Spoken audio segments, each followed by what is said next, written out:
Welcome back.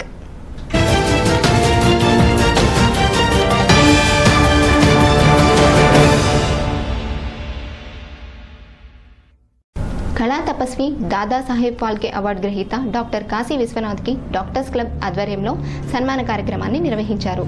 శనివారం నిర్వహించిన ఈ కార్యక్రమానికి డాక్టర్లు పెద్ద సంఖ్యలో హాజరయ్యారు. సినిమాలపై తమకున్న సందేహాలను విశ్వనాథ్ ద్వారా నివృత్తి చేసుకున్నారు. అనంతరం డాక్టర్స్ కల్చరల్ క్లబ్ బ్రోచర్ను విశ్వనాథ్ ఆవిష్కరించారు.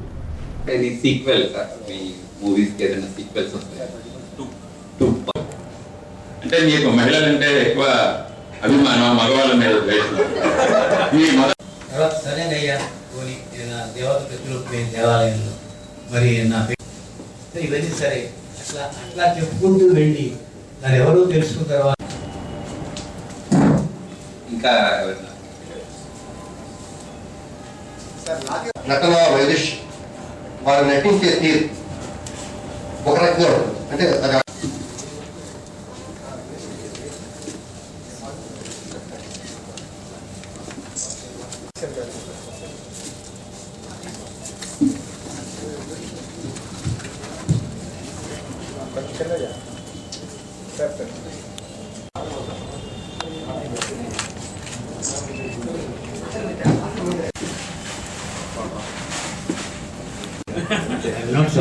సింప్లీ సరెండర్, శరణాగతి ఎట్లా అయితే అవసరమో అట్లాగే ఒక దర్శకుడుగా ఉండి ఉండి ఉండి ఉండి నటుడైనప్పుడు వాడికి అది గ్రొటెస్క్ మిస్టేక్ అని తెలిసినా కూడా ఐ షుడ్ నాట్.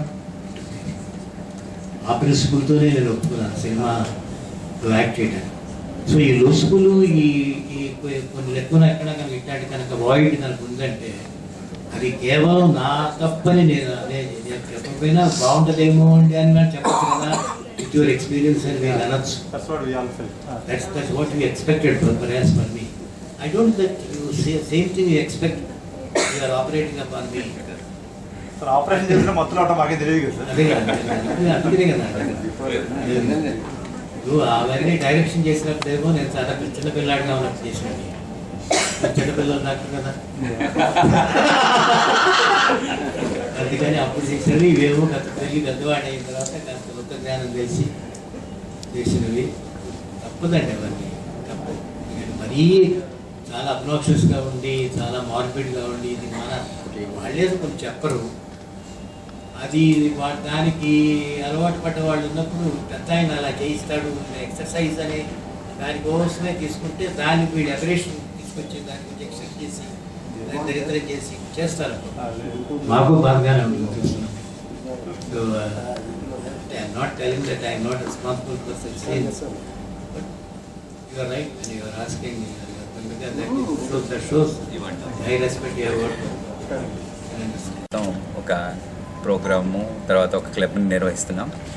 ఈరోజు మా క్లబ్లో చాలా ముఖ్య ఘట్టం ఏంటంటే కళా తపస్వి దాదాసాహెబ్ ఫాల్కే అవార్డు గ్రహీత డాక్టర్ కె విశ్వనాథ్ గారు మా క్లబ్కి వచ్చి మా మెంబర్స్ తోటి సమయం గడిపి తర్వాత మా క్లబ్ని ఇవాళ ట్రాన్స్ఫార్మ్ చేశారు. అంటే ఏంటంటే కామెడీ నుంచి కల్చరల్గా, అంటే కల్చరల్ అంటే సాహిత్యం కానీ డ్యాన్స్ కానీ ఆ తర్వాత మ్యూజిక్ కామెడీ ఇవన్నీ కలిపి మా క్లబ్ని ఎక్స్పాండ్ చేస్తున్నాము.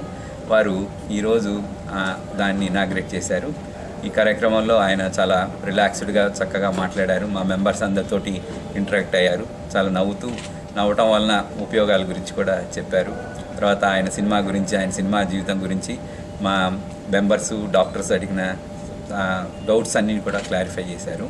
ఈ కార్యక్రమం చాలా బాగా జరిగింది. డాక్టర్స్ అందరికీ, ముఖ్యంగా విశ్వనాథ్ గారికి, శ్రీనివాస్ రెడ్డి గారికి, లక్ష్మీనారాయణ గారికి మా క్లబ్ తరఫున కృతజ్ఞతలు. విచ్చేసిన మీ అందరికి కూడా కృతజ్ఞతలు. Thank you. మాదక ద్రవ్యాల మహమ్మారిని తరిమికొట్టాలంటే వాటి సరఫరాదారుల్ని అంతం చేసినప్పుడే సాధ్యమవుతుందని లోక్సత్తా పార్టీ వ్యవస్థాపకులు జయప్రకాష్ నారాయణ స్పష్టం చేశారు. డ్రగ్స్ బాధితుల్ని నేరస్తుల్ని చేయడం వలన ఫలితం శూన్యమని స్పష్టం చేశారు. విచారణ పేరిట ఆ హడావిడి చేయకుండా మౌలికంగా మాదక ద్రవ్యాల నియంత్రణ చర్య తీసుకోవాలన్నారు.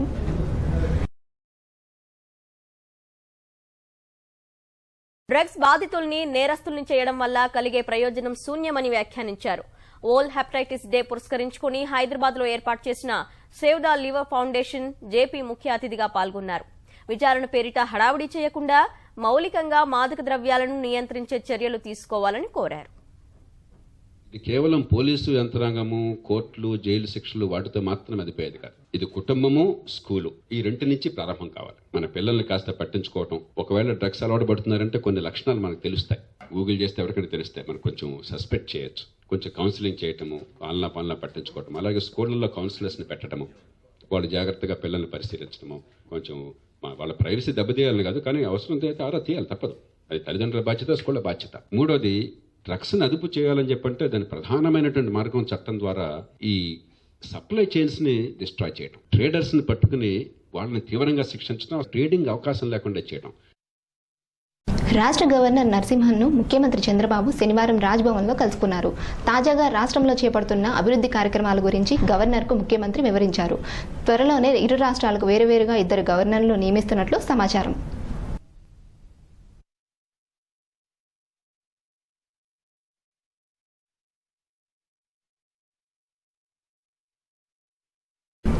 జీవో నెంబర్ 279ని రద్దు చేసే విషయంలో ప్రభుత్వం నిర్లక్ష్యంగా వ్యవహరిస్తుందని మున్సిపల్ ఇంజనీరింగ్ వర్కర్స్ జేఏసీ నాయకులు మధు విమర్శించారు.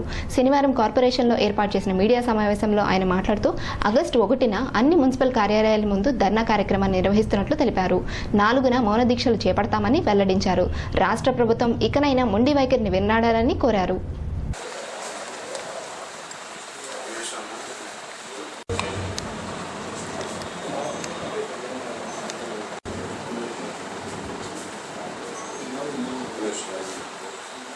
ఈ నెల 12, 17 తారీఖుల్లో మున్సిపల్ కార్మిక సంఘాలు జేఏసీతో జరిగిన చర్చల్లో కార్మిక సంఘాలతో చర్చలు ముగిసిన తర్వాతే కొత్త టెండర్లు పిలుస్తామని చెప్పి హామీ ఇచ్చింది.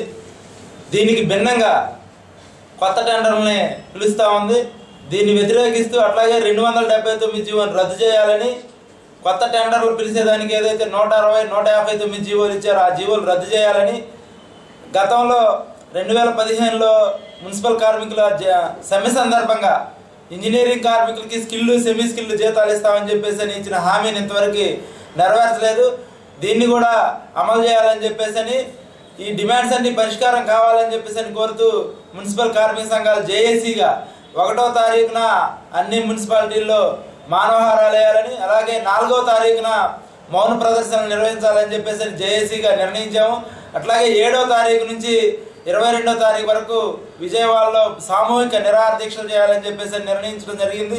దీనిలో 7వ తారీఖున గుంటూరు నగరం నుండి, గుంటూరు జిల్లాలో ఉన్న అన్ని మున్సిపాలిటీల నుంచి మున్సిపల్ వర్కర్లందరూ పాల్గొని జయప్రదం చేయాలని చెప్పేసి, భవిష్యత్తులో ఈ జీవోలన్నింటినీ రద్దు చేయకపోతే అలాగే ఇంజనీరింగ్ కార్మికులకి స్కిల్లు, సెమీ స్కిల్లు ఇచ్చే వరకు కూడా ఆందోళన చేస్తామని, ఇవన్నిటిని అమలు చేయని పక్షంలో జేఏసీగా సమ్మె చేయడానికి కూడా వెనకాడబోమని చెప్పేసి గతంలోనే సమ్మె నోటీస్ ఇవ్వడం జరిగింది.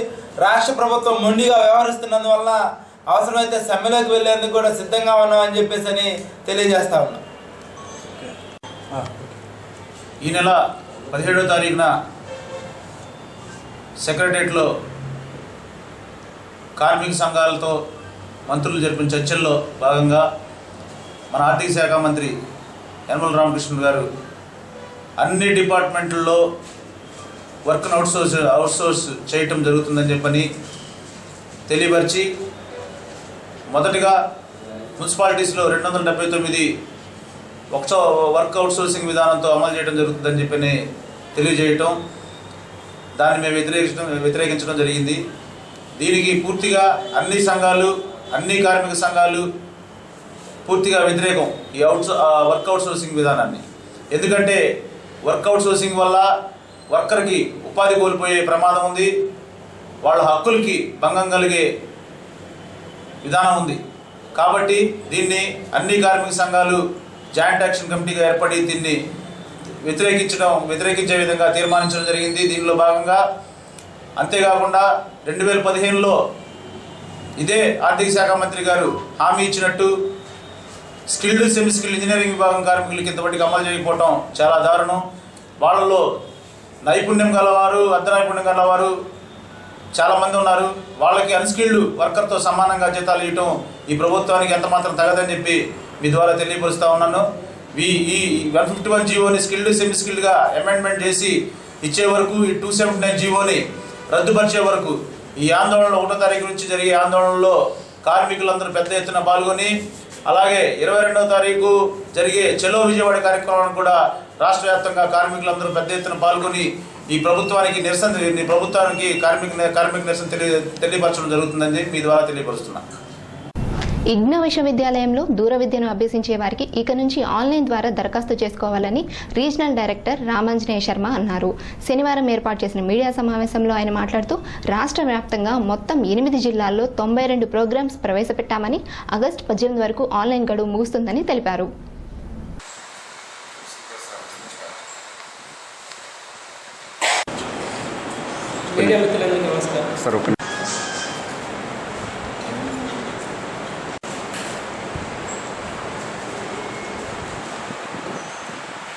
ప్రోగ్రామ్ ఉంది.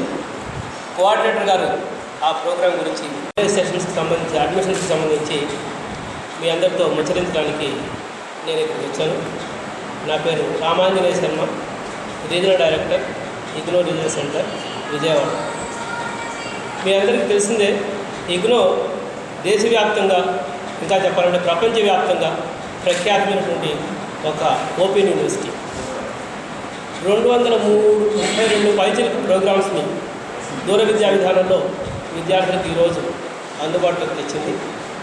అందులో ఇగ్నో ప్రాంతీయ కేంద్రం విజయవాడ తన పరిధిలో ఉన్నటువంటి 8 జిల్లాల్లోని 25 అధ్యయన కేంద్రాల ద్వారా 92 ప్రోగ్రామ్స్ని మేము విద్యార్థులకు అందిస్తున్నాము. జూలై 2017 అడ్మిషన్స్ కొంత ప్రత్యేకం. ఎలా అంటే ఇదివరకు విద్యార్థులు అప్లికేషన్ ఫామ్స్ కొని పూర్తి చేసి బై పోస్ట్ కానీ ఇన్ పర్సన్ కానీ విజయవాడ ప్రాంతీయ కేంద్రంలో ఇచ్చేవాడు. ఈసారి విధానం మారింది. మారుతున్న సాంకేతికతను అందిపుచ్చుకొని విశ్వవిద్యాలయం కూడా ఆన్లైన్లో ప్రవేశాలు మొదలుపెట్టింది. 1-2 ప్రోగ్రామ్స్ తప్పించి మిగతా అన్ని ప్రోగ్రామ్స్కి విద్యార్థులు ప్రవేశ దరఖాస్తుల్ని ఆన్లైన్లోనే పూర్తి చేసుకోవాలి. www.igno.ac.in ఇది విశ్వవిద్యాలయపు వెబ్సైట్ అడ్రస్. దీంట్లో హోమ్ పేజ్ ఓపెన్ చేయగానే అప్లై నౌ అని బోల్డ్ లెటర్స్ ఒక లింక్ ఉంటుంది. అక్కడి నుంచి ఇది సెల్ఫ్ డ్రివెన్. దాని ద్వారా విద్యార్థులు సులువుగా ప్రవేశ దరఖాస్తు ఫారాలు పూర్తి చేసుకోవచ్చు. డెబిట్ కార్డు కానీ, క్యాష్ కార్డు, క్రెడిట్ కార్డు కానీ పేమెంట్ చేసుకొని అడ్మిషన్ ఫైనల్ చేసుకోవచ్చు. వెంబడే వాళ్ళకి ఒక రసీదు కూడా జనరేట్ అవుతుంది. అది వాళ్ళు డౌన్లోడ్ చేసుకొని అట్టే పెట్టుకుంటే వాళ్ళ ప్రవేశం పూర్తయినట్టు. దానిని మేము రీజనల్ సెంటర్ లెవెల్లో కన్ఫర్మ్ చేసి, ఉదాహరణకి కన్ఫర్మ్ చేయాల్సిన అవసరం ఏంటంటే, ఉదాహరణకి డిప్లొమా ఇన్ డైరీ టెక్నాలజీ ఉంది, జాబ్ ఓరియంటెడ్ ప్రోగ్రామ్, +2 చదివిన తర్వాత ఈ డైరీ టెక్నాలజీలో ఈ ప్రోగ్రామ్ చేస్తే ఉద్యోగాలు వస్తాయి. ప్రోగ్రామ్ మంచిది, బాగానే ఉంటుంది. రూరల్ ఏరియా పిల్లలకి దీంట్లో ఫీ కన్సెషన్ కూడా మేము ఇస్తున్నాం. కానీ ఆ ప్రోగ్రాం మనకి టీజేపీఎస్ కాలేజీలో లేదు. ఎవరైనా ఆ ప్రోగ్రామ్ టీజేపీఎస్ కాలేజీలో ఆప్ట్ చేశారనుకోండి, అది మేము కరెక్ట్ చేస్తాం. ఆ కరెక్ట్ చేసిన తర్వాత మేము ఎన్రోల్మెంట్ నెంబర్ జనరేట్ చేసి వాళ్ళకి ఈమెయిల్ పెట్టడం జరుగుతుంది. Your admission is confirm, your enrolment number so and so for the July 2017 session. ఇలా ప్రవేశాల విధానం మారింది. కాబట్టి మీరందరినీ నేను రిక్వెస్ట్ చేసేది ఏంటంటే, విద్యార్థులు ఈ అంశంలో కొంచెం చైతన్యపరచాలి. ఇది నెంబర్ 1. నెంబర్ 2 ఏమిటంటే, ప్రవేశాలకి చివరి గడువు విశ్వవిద్యాలయం మరొకసారి పెంచింది. ఎందుకు అంటే, గ్రామీణ ప్రాంతాల్లో ఉన్నటువంటి వాళ్ళకి అంతర్జాల సౌకర్యం అందుబాటులో లేదు. కాబట్టి వాళ్ళు ప్రవేశ దరఖాస్తులు ఫిలప్ చేయడంలో ఇబ్బందులు ఎదుర్కొంటున్నారని మా దృష్టికి వచ్చిన దృష్ట్యా మా విజ్ఞప్తిని పురస్కరించుకొని ఇగ్నో కేంద్ర కార్యాలయం న్యూఢిల్లీ వాళ్ళు డిగ్రీ, పీజీ, డిప్లొమా ఈ ప్రోగ్రాంకి మాత్రం 18th ఆగస్టు వరకు గడువు పెంచడం జరిగింది. 18th August. సర్టిఫికెట్ల ప్రోగ్రాం మాత్రం ఇదివరకు చెప్పినట్టుగానే 31st జూలై లాస్ట్ డేట్.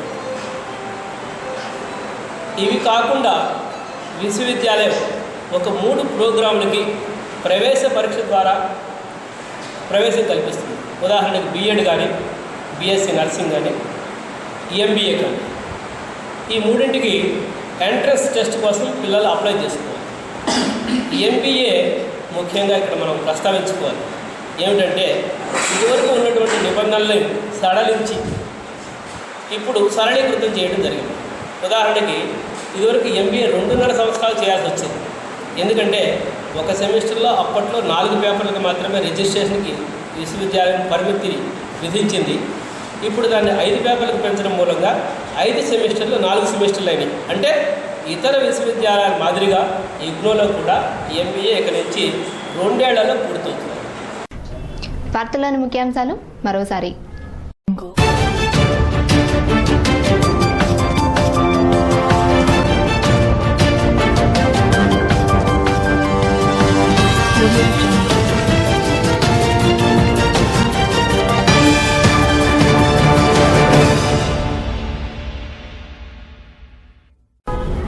నమస్కారం, నా పేరు సింధు.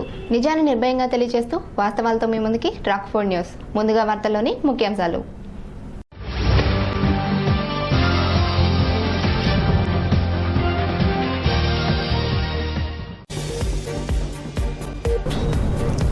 చేయి కలపండి, ఎంపీ క్యాంపును విజయవంతం చేయండి. జిల్లా కలెక్టర్ శశిధర్ ఆదేశం.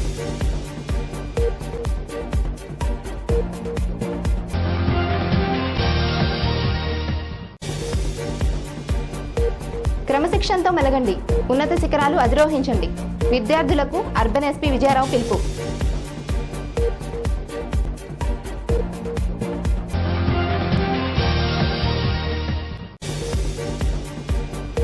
కాంగ్రెస్ పార్టీకి పూర్వ వైభవం తేవాలి, కార్యకర్తలు సైనికుల్లా పనిచేయాలి. డీసీసీ అధ్యక్షులు మక్కెన మల్లికార్జునరావు.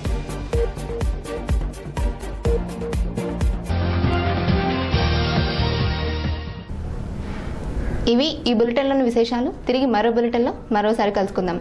అంతవరకు సెలవు. నమస్కారం.